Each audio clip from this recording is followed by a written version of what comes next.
Sir మాకి 104కి వచ్చేసి ఇప్పుడు కూటమి ప్రభుత్వం పూర్తి అధ్వానంగా మా పొట్ట కొట్టడానికి ప్రయత్నిస్తుంది.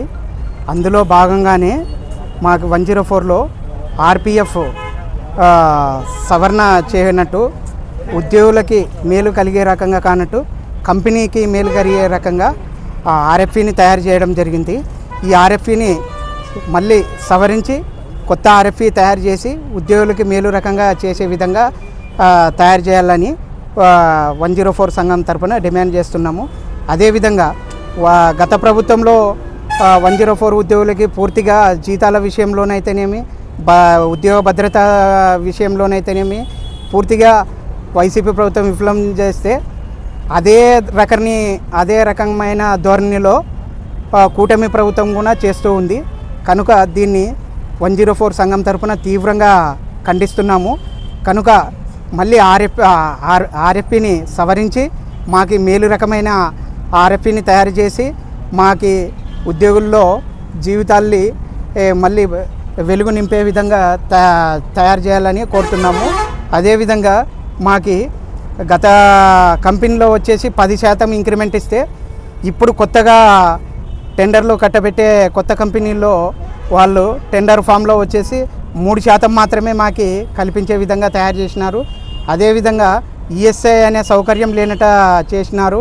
తర్వాత ఉద్యోగుల్ని 60 నుంచి 62 సంవత్సరాల వయసుకి పెంచాలని మేము ఉద్యోగుల సంఘం తరఫున డిమాండ్ చేస్తున్నాము.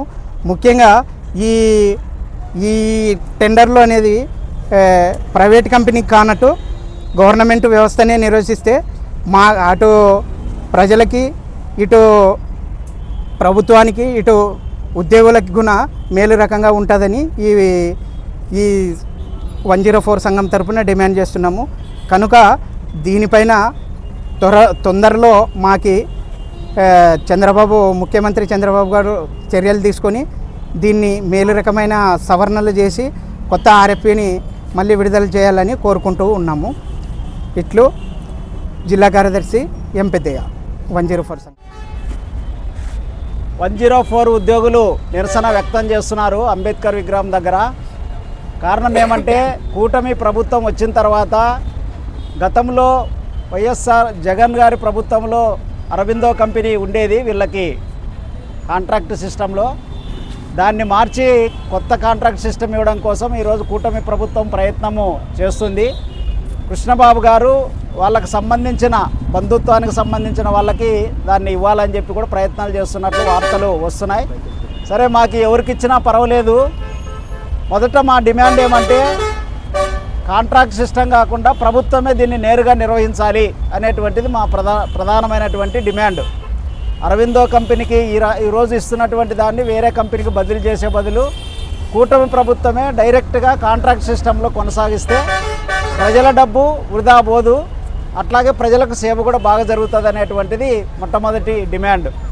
ఒకవేళ మీరు వేరే కాంట్రాక్ట్ వేరే ఎవరికైనా ఇస్తామన్నా ఈరోజు మీరు చెప్పినటువంటి ఆర్ఎఫ్పి అంటే రికమెండేషన్ ఫర్ ప్రపోజల్స్ అనేటువంటి పేరుతో ఆర్ఎఫ్పిని తయారు చేశారు. ఈ ఆర్ఎఫ్పిని తయారు చేసే సందర్భంలో వాళ్ళు గతంలో ఇచ్చేదానికంటే కూడా తక్కువ ఇస్తున్నట్లుగా దాంట్లో ప్రపోజల్లో పెట్టినట్లుగా మాకు తెలుస్తుంది. అంటే గతంలో 10% ఉంటే ఇప్పుడు 3%కి కుదించినట్లు తెలుస్తుంది. దీనివల్ల నష్టం జరుగుతుంది. అంటే గతంలో వచ్చేటువంటి జీతం కూడా ఈరోజు తగ్గేటువంటి ప్రమాదము ఉన్నది. అందుకని మీరు పెట్టేటువంటి ఏదైతే ప్రపోజల్ ఉందో దాన్ని పెంచి పెట్టాలని చెప్పి మేము ఈ సందర్భంగా డిమాండ్ చేస్తున్నాం. మూడోది ఉద్యోగ భద్రత. ఈరోజు కాంట్రాక్టులు మారినప్పుడల్లా ఉద్యోగులకు భద్రత లేని పరిస్థితి ఉంది. కాబట్టి వీళ్ళనే కొనసాగించేటట్లు ఉద్యోగ భద్రత కూడా కొనసాగించాలని చెప్పి, మూడోది పిఎఫ్, ఈఎస్ఐ సౌకర్యాలు కూడా కల్పించాలని చెప్పి ప్రధానమైనటువంటి డిమాండ్లతో ఈరోజు రాష్ట్ర వ్యాప్తంగా ఆందోళనలు కొనసాగుతున్నాయి. అందులో భాగంగా ఆదోన్లో కూడా ఆందోళన చేయడం అనేటువంటిది జరిగింది. ఈ 104 ఉద్యోగులు చేస్తున్నటువంటి ఈ ఆందోళనకు సిఐటిగా మేము సంపూర్ణ మద్దతు తెలియజేస్తున్నాం. వారు చేసేటువంటి ప్రతి పోరాటంలో సిఐటిగా మేము కూడా పాల్గొంటామని చెప్పి ఈ సందర్భంగా తెలియజేస్తూ, కాబట్టి కూటమి ప్రభుత్వం ఇప్పుడైనా 104 ఉద్యోగులకు న్యాయమైనటువంటి పద్ధతుల్లో ఉద్యోగాల భద్రత, అట్లాగే వాళ్ళకి రావాల్సినటువంటి వేతనాలు పెరిగే విధంగా ఉండాలి తప్ప తగ్గే విధంగా ఉండకూడదు, ఆ రకంగా ప్రపోజల్ పెట్టాలని చెప్పి ఈ సందర్భంగా మేము డిమాండ్ చేస్తున్నాం. అంజిబాబు, CIT జిల్లా ప్రధాన కార్యదర్శి. ఎలక్ట్రానిక్ మీడియా వాళ్ళకి కానీ ప్రింట్ మీడియాకి కూడా ప్రత్యేకంగా CIT జిల్లా కమిటీ నుంచి ధన్యవాదాలు తెలియజేస్తున్నాం. అట్లాగే ఈరోజు 104 వాళ్ళు చేస్తున్నటువంటి సమస్యలు అనేటువంటిది వాళ్ళ సమస్యల్లో న్యాయబద్ధంగా ఉన్నటువంటిది. కాబట్టి ఈరోజు గతంలో ఉన్నటువంటి కాంట్రాక్టుని తీసుకొని అరవింద్ కంపెనీ అనేటువంటిది కాకుండా ఈరోజు కూటమిలో ఉన్నటువంటి వాళ్ళ యొక్క సంబంధించినటువంటి వాళ్లకు కట్టబెట్టడానికి సిద్ధంగా ఉంది. రెండవది, పెరుగుతున్న ధరలకు అనుగుణంగా రేట్లు వాళ్ళ యొక్క జీతాలు పెంచాలనేటువంటిది CIT డిమాండ్. అట్లాగే 104 యూనియన్ కూడా అదే డిమాండ్ చేస్తుంది. కాబట్టి ఈరోజు ఏది కూడా ఇవి గతంలోనే ఉన్నటువంటి ఉన్నటువంటి ధరలకు ఈరోజు ఉండే ధరలకు కూడా చాలా వ్యత్యాసం ఉంది. కాబట్టి గతంలో 10% పెంచేటువంటి విధంగా ఉండేది, ఇప్పుడు 3% అని అంటున్నారు.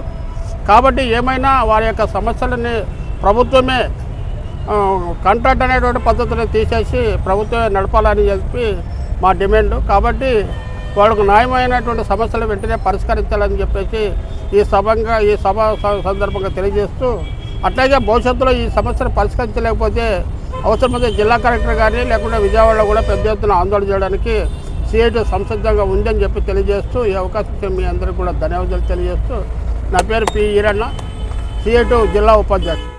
అందరికీ నమస్కారం. ముఖ్యంగా ఇక్కడ వచ్చినటువంటి CIT జిల్లా కార్యదర్శి అన్న గారికి మా 104 ఉద్యోగుల తరఫున ధన్యవాదాలు తెలియజేస్తున్నాం. ఈరన్నకు కూడా ముఖ్యంగా మా సమస్యలు ఏమిటంటే 104 వాళ్ళకు RFP అనే కొత్త చట్టాన్ని తీసుకోవడం రావడం జరిగింది. దాంట్లో అవి టెండర్లలో మాకు తీవ్రమైన అన్యాయం జరుగుతుంది. 3 సంవత్సరాలు చేసినా కూడా 4 సంవత్సరాలు 5 సంవత్సరాలు చేసిన వాళ్ళకు కూడా అదే శాలరీతో స్లాబ్ సిస్టాన్ని అమలు చేయకుండా, జీవో నెంబర్ కూడా మాకు అమలు చేయకుండా మాకు తీవ్రమైన అన్యాయం జరుగుతుంది. కాబట్టి దీనిపైన ప్రభుత్వం స్పందించి మాకు వేతనం, కనీస వేతనం ఇప్పుడు ధరలకు అనుగుణంగా నిర్ణయించాలని మేము 104గా కోరుకుంటున్నాము. నా పేరు వెంకటేశ్వర్లు, జిల్లా ఉపాధ్యక్షుడు.